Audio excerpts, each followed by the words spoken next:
Feeling करते त्यांच्यामुळे. आणि सो थँक्यू.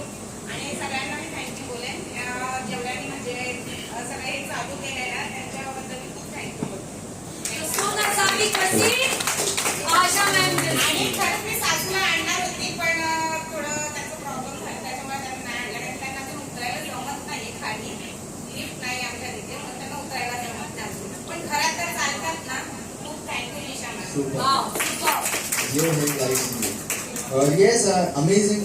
यहाँ पे Dheeraj sir, yes. Hi Nilesh sir.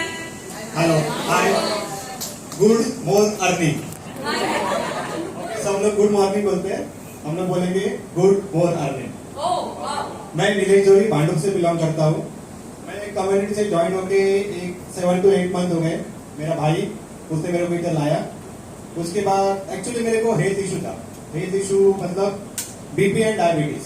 आप बिलीव नहीं करेंगे, मेरा एज 40 के बिलो है, लेकिन वो एज में भी मेरे को बीपी एंड डायबिटीज अटैक हुआ. 6 मंथ मैंने ट्रीटमेंट लिया पूरा डॉक्टर के पास, एमडी डॉक्टर के पास ट्रीटमेंट लिया, लेकिन मेरा रिपोर्ट कुछ भी चेंज नहीं हो रहा था. वो बढ़ ही रहा था लेकिन कम नहीं हो रहा था. तो मेरा भाई ने मेरे को सजेस्ट किया कि तू एक प्लेटफॉर्म ज्वाइन कर. एक्चुअली वो 1 साल पहले से मेरे को फोर्स कर रहा था ज्वाइन कर. लेकिन हम लोगों का एक सोचना रहता है कि न्यूट्रिशन बोलेगा तो साइड इफेक्ट ये हो. मेरे माइंड में वही था. 1 साल मैंने वेट किया. बाद में उसने मेरे वाइफ को बोला, उसके इसको लेके आया, चेकअप किया. डायबिटीज तो मेरा था ही, अंडर वेट भी था, तो मैंने ज्वाइन किया. उसके बाद जो कोच जो बोलते हैं उनको फॉलो किया. उमेश ने मेरे को अच्छे सपोर्ट किया. जो भी न्यूट्रिशन चालू करने का था मैंने